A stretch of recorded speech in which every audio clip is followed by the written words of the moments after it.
Molly, it's so great to talk to you today. Thanks so much. All right, so share with me a little bit about what you do. I've seen you in action. You call yourself an experiential facilitator. And yes, all experiences, well, many experiences in life are facilitated. You go to an amusement park, right? Someone designed that, a ballpark, right? But what sorts of experiences do you facilitate for your clients? Yeah, I think there's a couple things that are really important. You hit the nail on the head that we're talking about shared experiences that groups can go through together. So I often describe it as doing interpersonal work in the context of a community. So I could go off by myself and do this work, but it doesn't mean anything. I don't have that sense of accountability. Other people don't get to witness what I would call those light bulb moments. And there's so much power in going through those shared experiences together with other people getting to witness those processes. So those experiences might be highly interactive. They might be things that fall under the umbrella of team building. So it's a puzzle, people are blindfolded, there's some sort of challenge. Or it could be the highly introspective type work, which you got to witness this week, that really allows people to unpack some deeper stuff that's going on in their lives. Well, I think there's a lot to be said about people experiencing something together. I was on this binge the other day, watching clips of movies from the Marvel universe, but I was watching fan reactions in the movie theater to the movie. And I think that was partially because I was like, man, it's been so long since people have been in movie theaters together. Like when people cheer at a movie or a ballpark together, like there's something different about that. It's not the same when you go watch a game and no one's in the stands. Right. And yet when it comes to personal work or interpersonal work, like you mentioned, there's kind of this temptation to feel like, oh, we should do this alone. This is a private thing. Do you have like deeper insights as to why this is important for leaders to do with their teams? Why it's important to get people in a room together and not just work with people individually? Any thoughts on that?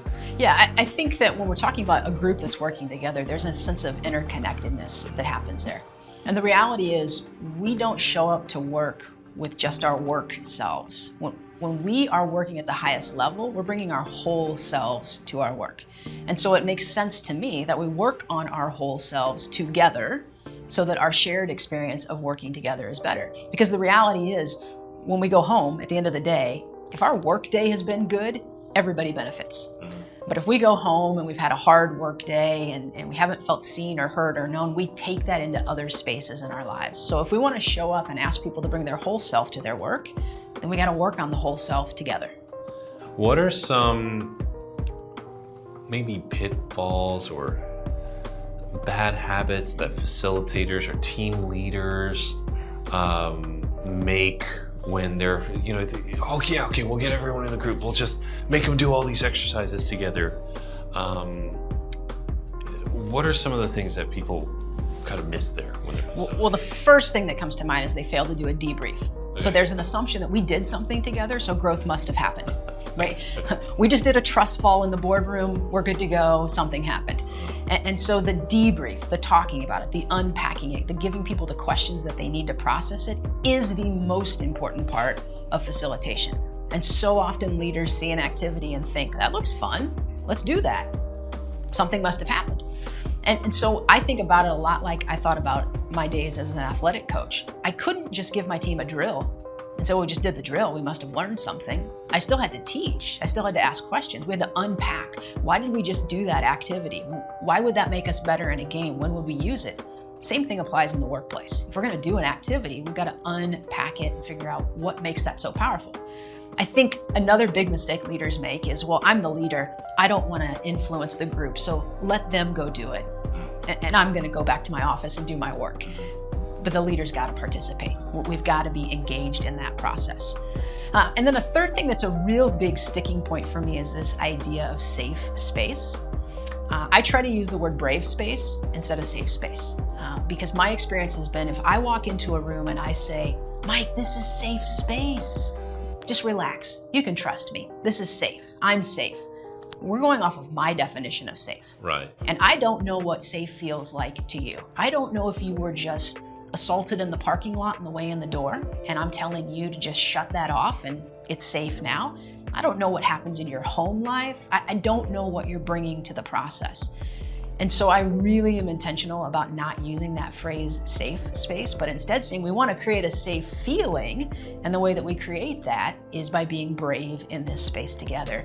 But I always leave that up to the participant to determine, what does brave look like for them? Maybe brave was just walking in the room, just staying in the room, just processing a question. And I think we can do some real damage when we force people to feel safe when they may not feel safe on that day. On that note, one of the things I really liked that you said is that being present is a form of participation. Sometimes that's just enough. That's someone's definition of brave. Can you unpack that a little bit more for those of us who are out listening? Yeah, absolutely. So I love that phrase, being present is a form of participation, because a lot of times I will hear leaders say things like, well, that was good, but Mike didn't participate. And what they're really saying is you didn't say anything. And there are lots of ways we participate other than speaking. And you imagine a group of 12 or 15 or 50 people, if everyone had to speak to participate, really not much is being said. It's just little quick sound bites from everyone because we need to check that box.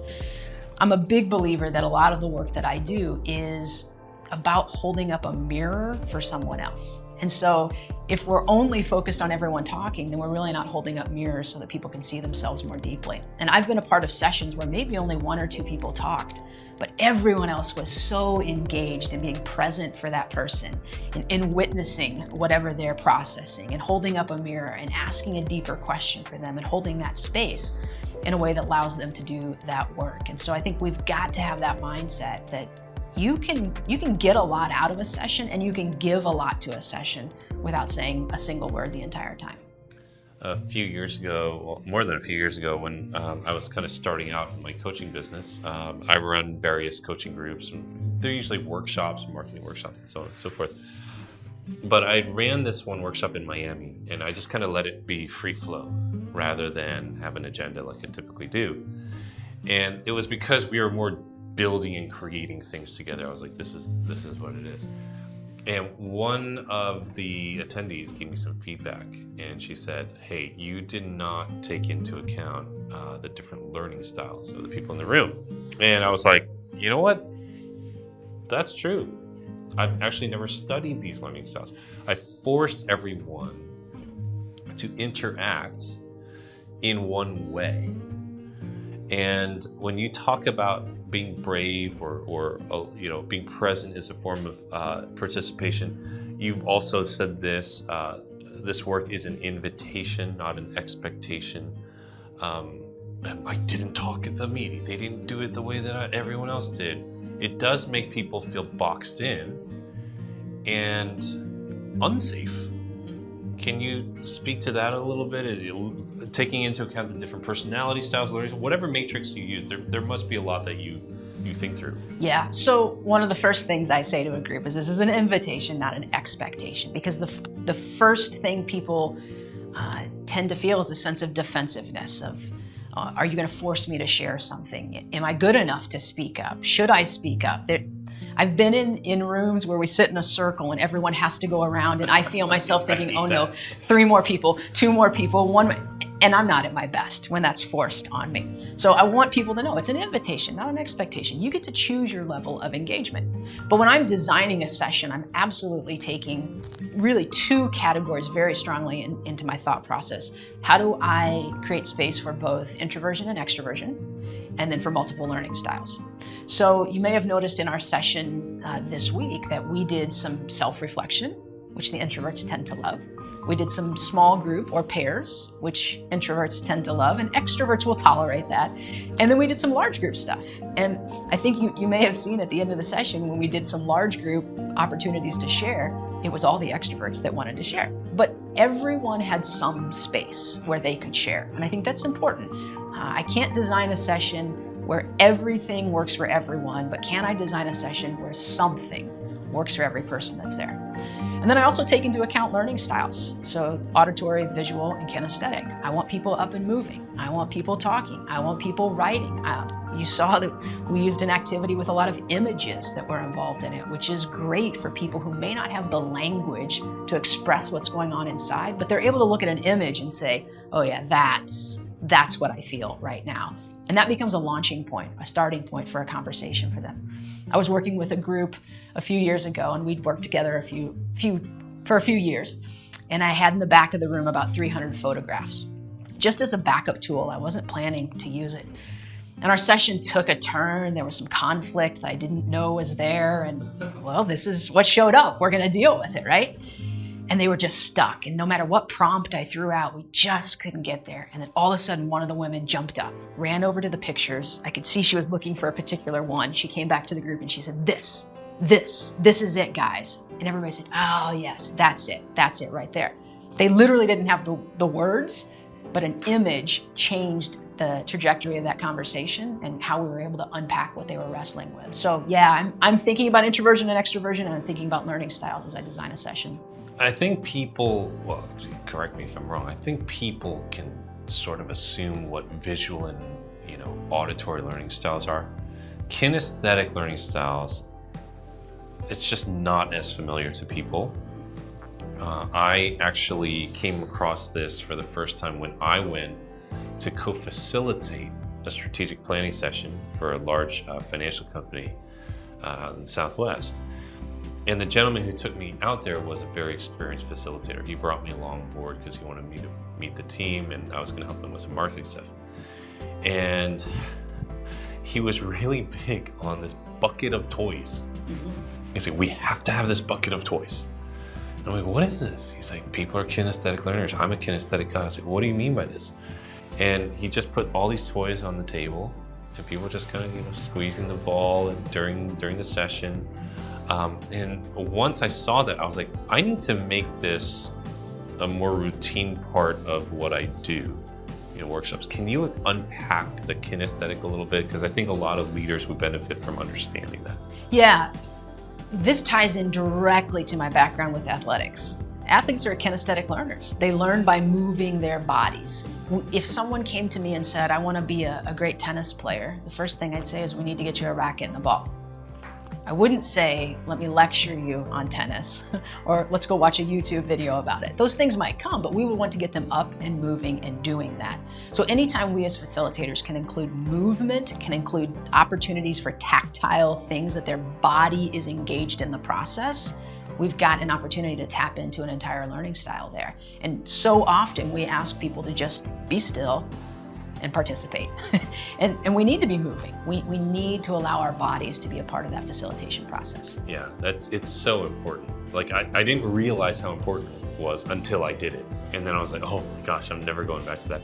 I want to touch on this soul versus role. I saw you talk about this, and one of the key things that you shared was in how you show up and introduce yourself.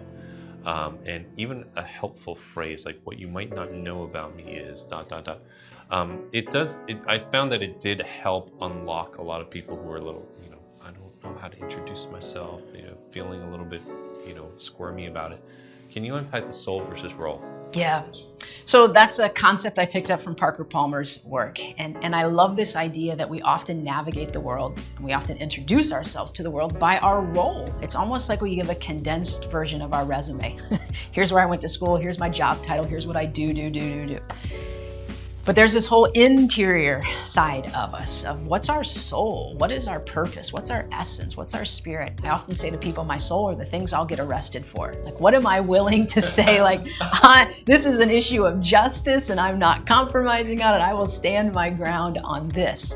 And when my life is most aligned is when my interior and my exterior life are very much in alignment. They feel the same. And so I think we have to be really intentional about realigning. I think of it a lot like going to a chiropractor. I go on a regular basis because I get out of alignment. So when is my soul and my role in conflict? When is what's going on inside of me not the same as how I show up in the world? And so when I do that activity with people, there's often this sense of awkwardness of like, you want me to introduce myself by my soul? Like, how do I start that conversation? Right. And part of good facilitation is giving people a path to start that conversation. So just by saying something you might not know about me is fill in the blank, gets people moving and gets them thinking more and sharing more about that interior part, that stuff that doesn't always show up in our workplace and with our colleagues. So I've got to kind of close with this. How did you get into all of this? How did you get into facilitation, into coaching? What was that path like for you? Yeah, so I spent the first couple of decades coaching soccer, mostly a Division II college soccer coach. And what I realized was, what I loved about coaching was developing my players as people.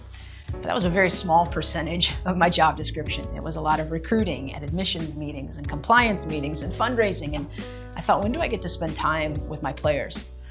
So I started to learn about the experiential learning cycle because that made sense for me in athletics. And I started to infuse that into the work I was doing with my team. And that led to other teams reaching out and saying, I don't know what you're doing with your team, but it's working. Can you come do the same thing with us?